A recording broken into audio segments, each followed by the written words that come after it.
Hello friends, मेरा नाम विनय त्रिपाठी है। आज मैं आपके साथ dual nature of matter and radiation का पार्ट थर्ड डिस्कस करने वाला हूं। और पार्ट थर्ड को देखने से पहले अगर आपने पार्ट वन और पार्ट टू नहीं देखा है तो उसको जरूर देखें। तो पहले मैं आपको क्विक रिकैप दे देता हूं कि पार्ट वन और टू में हमने क्या देखा। पार्ट वन में हमने किया था history of electrons, electron emission, history of cathode rays, types of electron emission और वर्क फंक्शन। पार्ट टू में हमने किया था history of photo electric effect और फोटो इलेक्ट्रिक इफेक्ट होता क्या है और laws of photo electric effect. और अब पार्ट थर्ड में हम डिस्कस करेंगे photo electric effect using wave theory of light, Einstein photo electric equation और पार्टिकल नेचर ऑफ लाइट। तो चलिए शुरू करते हैं। तो शुरू करने से पहले मैं आपको एक बात बता दूं कि अगर आपको वीडियो पसंद आए तो लाइक जरूर कीजिए, कोई भी प्रॉब्लम हो तो कमेंट जरूर कीजिए और सब्सक्राइब जरूर।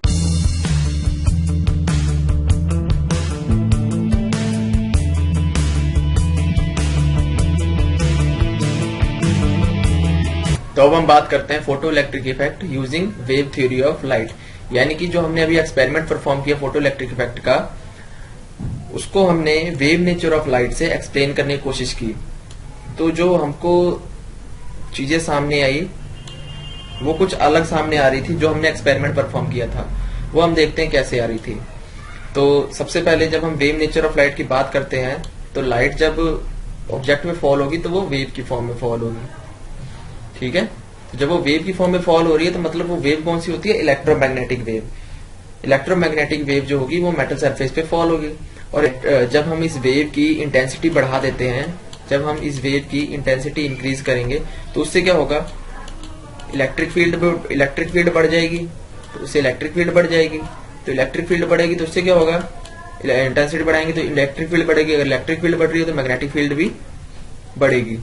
तो इलेक्ट्रिक फील्ड और मैग्नेटिक फील्ड बढ़ गई तो इससे क्या हुआ कि हमारे जो इलेक्ट्रॉन्स थे उनकी काइनेटिक एनर्जी बढ़ गई। यानी कि क्या इससे हमने देखा कि जब हम वेव नेचर ऑफ लाइट से फोटो इलेक्ट्रिक इफेक्ट को एक्सप्लेन करने की कोशिश कर रहे थे तो एक बात सामने आई कि जो इंटेंसिटी बढ़ा रहे हैं तो काइनेटिक एनर्जी ऑफ इलेक्ट्रॉन बढ़ रही है। पर एक्सपेरिमेंट में हमने क्या देखा था? एक्सपेरिमेंट में हमने देखा था कि इंटेंसिटी से फोटो करंट बढ़ता है। इंटेंसिटी डायरेक्टली प्रोपोर्शनल थी फोटो करंट के और ना कि काइनेटिक एनर्जी के। काइनेटिक एनर्जी किस पर डिपेंड कर रही थी? फ्रीक्वेंसी पे, ठीक है। काइनेटिक एनर्जी किस पर डिपेंड कर रही थी? फ्रीक्वेंसी पे। एक्सपेरिमेंट में हमने ये देखा था। पर यहाँ पर क्या हो रहा है कि इंटेंसिटी पे काइनेटिक एनर्जी डिपेंड कर रही है वेव नेचर में। बात इसमें क्या देखी हमने कि no concept of threshold frequency. Wave theory से जब हम फोटो इलेक्ट्रिक इफेक्ट को पढ़ने की समझने की कोशिश कर रहे थे तो इसमें थ्रेशोल्ड फ्रीक्वेंसी का कोई कॉन्सेप्ट ही नहीं आया। जैसे कि हमने फोटो इलेक्ट्रिक इफेक्ट के जब एक्सपेरिमेंट किया था तो उसमें थ्रेशोल्ड फ्रीक्वेंसी का एक कॉन्सेप्ट था कि एक क्रिटिकल वैल्यू चाहिए होती है हमको फ्रीक्वेंसी की, जिस वैल्यू पे जाके हमारा इलेक्ट्रॉन इजेक्ट होना शुरू हो जाता है। पर यहाँ पर क्या था? थ्रेशोल्ड फ्रीक्वेंसी का कोई कॉन्सेप्ट नहीं था।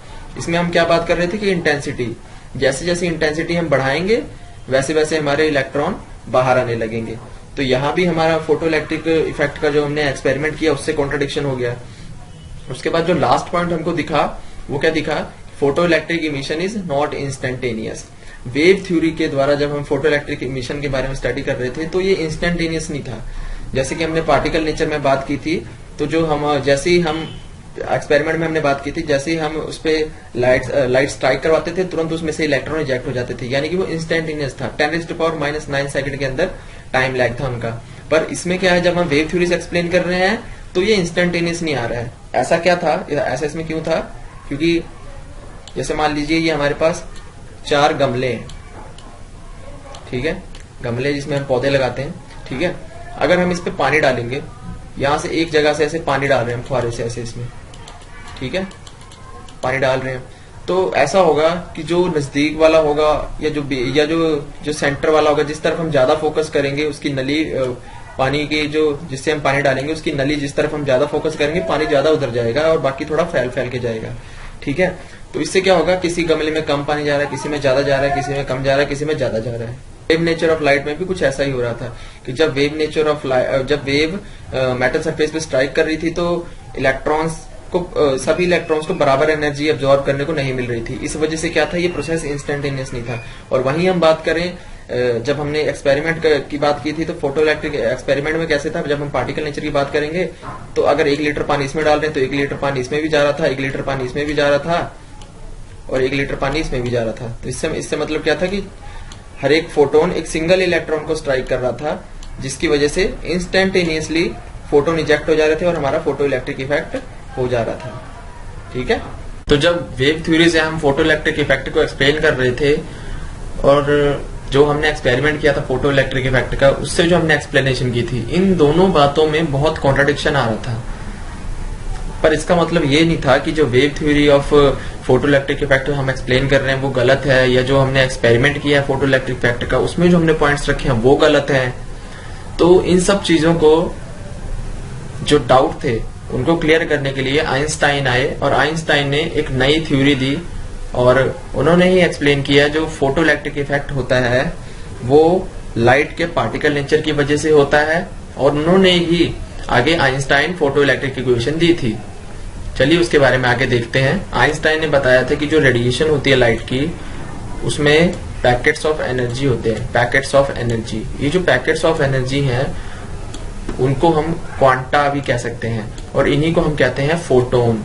यही वो फोटोन है या यही वो फोटोन है जो मेटल सरफेस को स्ट्राइक करते थे और उनमें से इलेक्ट्रॉन इजेक्ट होते थे। जो इलेक्ट्रॉन इजेक्ट होते थे उनको हम कहते हैं फोटो इलेक्ट्रॉन, और जो लाइट में से पार्टिकल स्ट्राइक करते थे उनको हम कहते हैं फोटोन। और ये जो फोटोन होते हैं इनकी जो एनर्जी होती है, ई से डिनोट करते हैं इस एनर्जी को। इन्होंने बताया कि जो फोटोन्स की एनर्जी होती है वो होती है एच न्यू। एच जो होता है वो होता है हमारा प्लैंक्स कांस्टेंट। एच जो होता है हमारा वो होता है प्लैंक्स कांस्टेंट और इसकी वैल्यू होती है 6.63 इंटू 10⁻⁻34 जूल सेकेंड। ठीक है, ये जो प्लैंक्स कांस्टेंट होता है इसकी वैल्यू होती है 6.63 इंटू 10⁻⁻34 जूल सेकेंड। ठीक है, तो चलिए अब हम इसके बारे में आगे विस्तार से बताते हैं कि जो आइंस्टाइन की फोटो इलेक्ट्रिक इक्वेशन थी वो क्या थी। तो अब हम बात करते हैं पार्टिकल नेचर ऑफ लाइट की। तो पार्टिकल नेचर जब आइंस्टाइन ने एक्सप्लेन किया तो उन्होंने कहा कि जो रेडिएशन होती है उसमें पार्टिकल्स होते हैं, उन पार्टिकल्स को उन्होंने कहा पैकेट्स ऑफ एनर्जी, और वो जो पैकेट्स ऑफ एनर्जी हैं वो होते हैं फोटोन। ठीक है, उन्होंने कहा अगर लाइट की जो फ्रिक्वेंसी वो न्यू है तो जो एनर्जी ऑफ फोटोन होगी वो होगी एच न्यू। ठीक है, अब जो c होता है वो c इज इक्वल टू होता है न्यू लैम्डा, यानी is equal to velocity of light is equal to frequency into wavelength. और जो वेलोसिटी ऑफ लाइट होती है वो होती है 3 इंटू 10⁸ मीटर पर सेकेंड। अब यहाँ से हमने न्यू की वैल्यू निकाली और e is equal to H C by lambda लिख दिया, यानी कि ये फार्मूला जब वेवलेंथ की फॉर्म में हमको यूज करना पड़े तो एनर्जी निकालनी पड़े तो हम ये फार्मूला यूज करेंगे, जब फ्रिक्वेंसी दी हो तो ये फार्मूला यूज करेंगे। उसके बाद हम बात करते हैं मोमेंटम की। मोमेंटम ऑफ फोटोन क्या होगा, क्योंकि अगर फोटोन की स्पीड है तो उसका कुछ ना कुछ मोमेंटम भी होगा। मोमेंटम कैसे ड्राइव करेंगे, p से हम डिनोट करेंगे मोमेंटम। मोमेंटम क्या होता है, मास इनटू वेलोसिटी, ये होता है हमारा मोमेंटम। अब हमने क्या किया कि वेलोसिटी से मल्टीप्लाई और वेलोसिटी से ही डिवाइड, तो ये क्या बन गया mc²/c। अब mc² क्या होता है e। ठीक है, और जो e हमने ड्राइव किया वो है hc/λ, तो c से c कट जाएगा और बचेगा हमारा h/λ, यानी कि जो हमारा मोमेंटम है वो होता है h/λ। अब हम आगे बात करते हैं आइंस्टाइन फोटो इलेक्ट्रिक इक्वेशन की।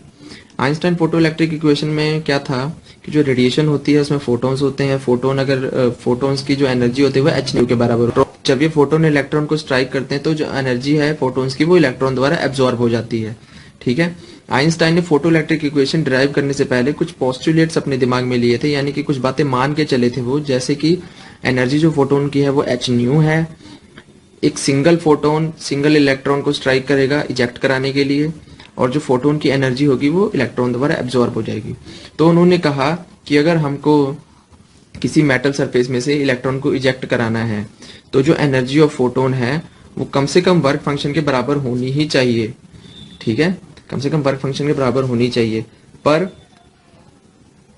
फोटो इलेक्ट्रिक इफेक्ट होने के लिए जो एनर्जी ऑफ फोटोन है वो ग्रेटर देन वर्क फंक्शन चाहिए, हमको ग्रेटर देन वर्क फंक्शन चाहिए। वो क्यों चाहिए वो मैं आपको बताता हूँ। देखिए, पहली बात तो energy of photon is equal to work function plus kinetic energy.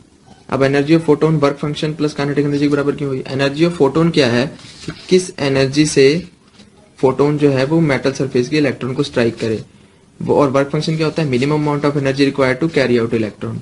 तो ये दोनों तो आपस में बैलेंस हो गए, ठीक है।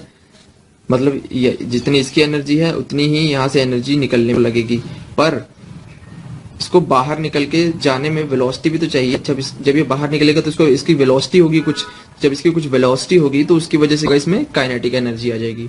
तो इसलिए जो एनर्जी ऑफ फोटोन है वो किसके इक्वल हो जाएगी? Work function plus kinetic energy, क्योंकि प्रॉपरली इलेक्ट्रॉन को हमने इजेक्ट करना है फ्रॉम मेटल सरफेस, ठीक है। तो अगर हमारा वर्क फंक्शन बड़ा हो जाता है इससे मतलब एनर्जी ऑफ फोटोन से हमारा वर्क फंक्शन ज्यादा हो जाएगा, तो भी हमारा फोटो इलेक्ट्रिक इफेक्ट नहीं हो पाएगा, ठीक है। क्यों नहीं हो पाएगा? क्योंकि हमारे इलेक्ट्रॉन की उतनी एनर्जी नहीं होगी कि वो इस इलेक्ट्रॉन को स्ट्राइक करे और उसको बाहर निकाल पाए, ठीक है। और तीसरी कंडीशन क्या बनती है कि अगर वर्क फंक्शन और फोटो इलेक्ट्रिक और एनर्जी ऑफ फोटोन इक्वल हो जाए, अगर वर्क फंक्शन और एनर्जी ऑफ फोटोन इक्वल हो जाएगा, ये दोनों आपस में इक्वल हो जाएंगे, तो काइनेटिक एनर्जी क्या हो जाएगी? जीरो। मतलब क्या है? इलेक्ट्रॉन की वेलोसिटी नहीं रहेगी। मतलब क्या है? इलेक्ट्रॉन की वेलोसिटी जीरो हो जाएगी और काइनेटिक एनर्जी जीरो हो जाएगी, तो उससे इलेक्ट्रॉन फिर नहीं इजेक्ट हो पाएगा, ठीक है। तो हमको क्या चाहिए? जो एनर्जी ऑफ फोटोन है should be greater than work function, ठीक है। Energy of photon should be greater than work function to carry out electron and photo electric effect, ठीक है। तो अगर हम इस इक्वेशन की बात करें, अगर काइनेटिक एनर्जी इलेक्ट्रॉन की मैक्सिमम देखनी हो हमने कितनी है, तो काइनेटिक एनर्जी मैक्सिमम किसके बराबर हो जाएगी? Kinetic energy maximum is equal to H nu minus work function, ठीक है, ये हो जाएगी। तो अब अगर हम इसमें देखें तो क्या होगा? अगर हमारा work function energy of photon से बढ़ गया तो काइनेटिक एनर्जी क्या हो गई? नेगेटिव। मतलब जो फोटो इलेक्ट्रिक इफेक्ट है वो नॉट पॉसिबल, ठीक है। फोटो इलेक्ट्रिक इफेक्ट जो होगा हमारा वो नॉट पॉसिबल, ठीक है। अगर हमारा वर्क फंक्शन इक्वल हो जाए तब भी हमारी काइनेटिक एनर्जी जो है वो क्या हो जाएगी? जीरो, यानी कि फिर से नॉट पॉसिबल। तो इस इक्वेशन से हमको क्या देखने को मिल रहा है कि जो एनर्जी ऑफ फोटोन है should be greater than work function, ठीक है। क्योंकि क्या होगा? अगर हमारा energy of photon work function से ज्यादा होगा तभी जो काइनेटिक एनर्जी है उसकी कुछ पॉजिटिव वैल्यू आ पाएगी और जो इलेक्ट्रॉन उसमें से बाहर निकल पाएगा और फोटो इलेक्ट्रिक इफेक्ट हो पाएगा, ठीक है।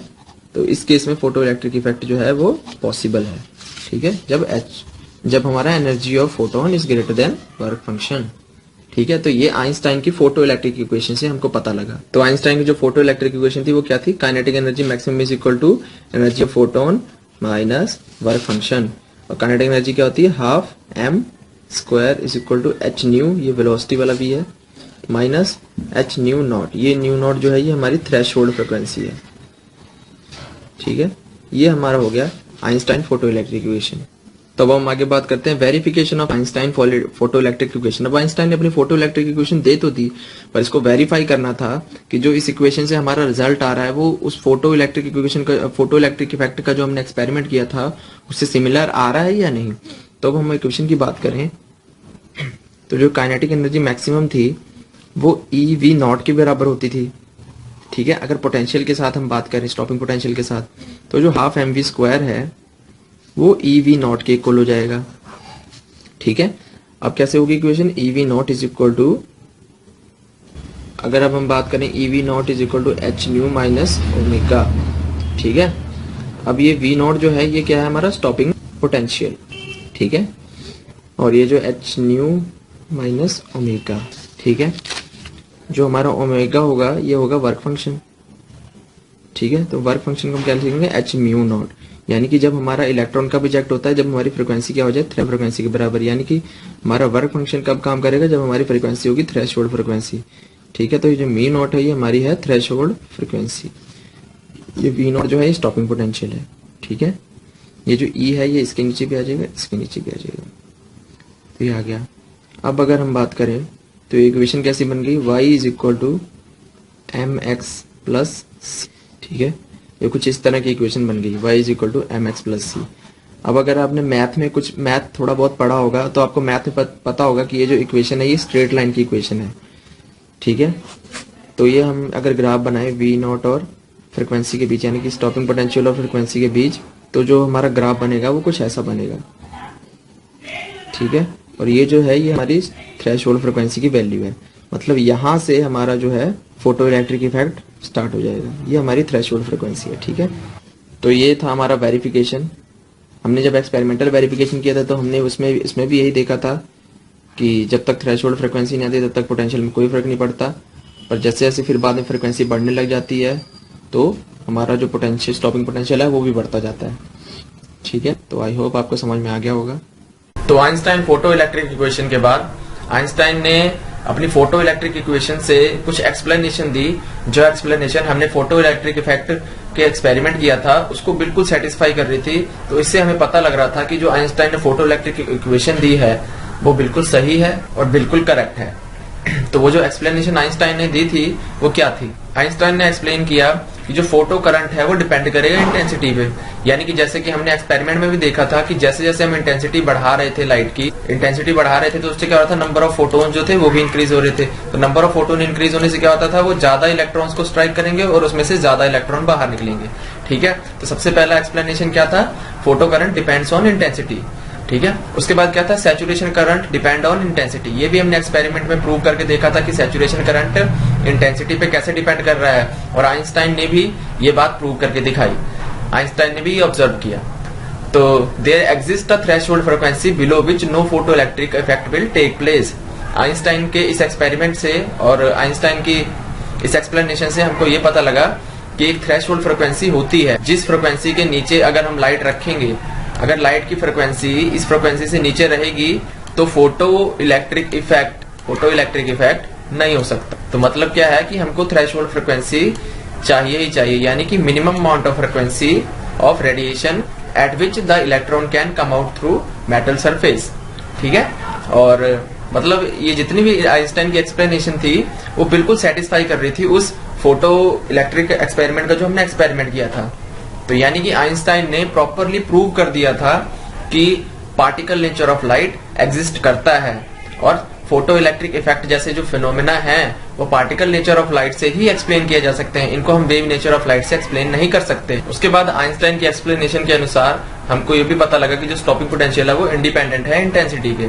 कैसे? क्योंकि जो आइंस्टाइन की फोटो इलेक्ट्रिक इक्वेशन थी वो क्या थी, EV0 is equal to h nu minus h nu naught, यानी कि energy of photon minus work function, ठीक है। ये क्या थी, हमारी काइनेटिक एनर्जी। तो ये आइंस्टाइन ने एक्सप्लेनेशन में आइंस्टाइन ने अपनी फोटो इलेक्ट्रिक इक्वेशन हमको बताई थी।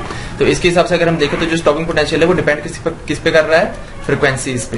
तो जो हमारा स्टॉपिंग पोटेंशियल होगा वो डिपेंड करेगा फ्रीक्वेंसी पे, और वो इंडिपेंडेंट है इंटेंसिटी के, वो हमको इस इक्वेशन से पता लगा। और जब हमने फोटो इलेक्ट्रिक इफेक्ट का एक्सपेरिमेंट किया था तो एक्सपेरिमेंट में भी हमने जो ग्राफ ड्रा किया था उसमें कुछ ऐसा ही हमको, जैसे कि ये देखिए, ये ग्राफ हमने देखा था variation of photo current with intensity में। तो जो स्टॉपिंग पोटेंशियल था वो इंटेंसिटी पे डिपेंड नहीं कर रहा था, चाहे इंटेंसिटी हमारी I1 थी, I2 थी, I3 थी, यानी पहले इंटेंसिटी हमारी कम थी, उसके बाद बढ़ाई हमने, उसके बाद बढ़ाई, पर स्टॉपिंग पोटेंशियल पे कोई फर्क नहीं पड़ा, स्टॉपिंग पोटेंशियल सेम था। और वहीं अगर हमने फ्रीक्वेंसी के हिसाब से किया तो जैसे जैसे फ्रीक्वेंसी बढ़ रही थी वैसे वैसे हमारा स्टॉपिंग पोटेंशियल भी इंक्रीज हो रहा था, ठीक है। ये देखिए हमने फ्रीक्वेंसी इंक्रीज की है, ये फ्रीक्वेंसी बढ़ती जा रही है और इधर से हमारा स्टॉपिंग पोटेंशियल भी बढ़ता जा रहा है। तो जो स्टॉपिंग पोटेंशियल है वो डिपेंड करेगा फ्रीक्वेंसी पे, ना कि इंटेंसिटी पे। उसके बाद आइंस्टाइन ने हमको बताया, आइंस्टाइन ने एक्सप्लेन किया पार्टिकल नेचर ऑफ लाइट में कि जो स्टॉपिंग पोटेंशियल है और मैक्सिमम काइनेटिक एनर्जी है वो इंक्रीज करेगी विद फ्रीक्वेंसी। वो भी हमको यहीं से दिख रहा है, क्योंकि ये क्या है, maximum kinetic energy maximum. Kinetic energy maximum क्या होती है, EV0, और V0 क्या है, हमारा स्टॉपिंग पोटेंशियल। तो मतलब क्या है, ये फ्रीक्वेंसी के साथ साथ इंक्रीज करेगा। जैसे जैसे हमारी फ्रीक्वेंसी इंक्रीज करेगी, जैसे जैसे हम फ्रीक्वेंसी को बढ़ाएंगे वैसे वैसे हमारा काइनेटिक एनर्जी बढ़ेगी, और काइनेटिक एनर्जी बढ़ेगी तो स्टॉपिंग पोटेंशियल ही बढ़ेगा। ये काइनेटिक एनर्जी किसकी इक्वल है, EV0 के। ये देखिए ये मैक्सिमम काइनेटिक एनर्जी है, ये फ्रीक्वेंसी के साथ साथ इंक्रीज करती जा रही है। जब फ्रीक्वेंसी थ्रेशोल्ड फ्रीक्वेंसी तक पहुंच गई, यानी कि जिस फ्रीक्वेंसी पे इलेक्ट्रॉन इजेक्ट हो सकते हैं, उस फ्रीक्वेंसी तक पहुंचने के बाद फिर जैसे जैसे हम फ्रीक्वेंसी इंक्रीज कर रहे हैं वैसे वैसे हमारी जो काइनेटिक एनर्जी है एज कम्पेयर टू बढ़ती जा रही है। और जो काइनेटिक एनर्जी होती है वो किसके बराबर है, ई वी नॉट के, काइनेटिक एनर्जी हमारी ई वी नॉट के बराबर है। तो अगर हमारी काइनेटिक एनर्जी बढ़ेगी तो हमारा स्टॉपिंग पोटेंशियल भी बढ़ेगा। तो फ्रीक्वेंसी के साथ साथ काइनेटिक एनर्जी और स्टॉपिंग पोटेंशियल दोनों बढ़ रहा था हमारा। लास्ट पॉइंट क्या बताया आइंस्टाइन ने कि जो फोटो इलेक्ट्रिक इफेक्ट होता है वो इंस्टेंटेनियस प्रोसेस है, यानी कि जैसे ही लाइट रेडिएशंस मेटल सरफेस को स्ट्राइक करेंगे तुरंत उसमें से इलेक्ट्रॉन इजेक्ट हो जाएंगे। तो ये आइंस्टाइन ने बताया था कि जो फोटो इलेक्ट्रिक इफेक्ट है वो इंस्टेंटेनियस प्रोसेस है। पर जब हमने वेव थ्योरी से इसको स्टडी किया था कि जब वेव की फॉर्म में लाइट इसके ऊपर आती है तो क्या होता था, ये लाइट फैल जाती थी और सभी इलेक्ट्रॉन्स को बराबर एनर्जी नहीं मिल पाती थी। जब इलेक्ट्रॉन्स को एनर्जी उस हिसाब से मिल पाती थी तब इलेक्ट्रॉन इजेक्ट होते थे। तो उससे क्या होता था, ये इंस्टेंटेनियस प्रोसेस नहीं हो पाता था अगर हम वेव थ्योरी से इसको एक्सप्लेन करने की कोशिश करते। पर हमने एक्सपेरिमेंट में क्या देखा था, जैसे ही लाइट इस पे फॉल करती थी तुरंत इसमें से इलेक्ट्रॉन इजेक्ट हो जाते थे, यानी कि ये इंस्टेंटेनियस प्रोसेस है। तो आइंस्टाइन ने क्या कहा था कि जो लाइट होती है उसमें फोटोन्स होते हैं। जब वो एक फोटोन एक इलेक्ट्रॉन को स्ट्राइक करेगा तो वो तुरंत इलेक्ट्रॉन मेटल सरफेस से इजेक्ट हो जाएगा और ये होगी इंस्टेंटेनियस प्रोसेस। इंस्टेंटेनियस प्रोसेस यानी कि बहुत ही कम टाइम में इलेक्ट्रॉन इजेक्ट हो जाता है फोटोन के स्ट्राइक करते ही। और वो जो टाइम होता है वो टाइम लैग कितना है, 10⁻⁹ सेकेंड्स।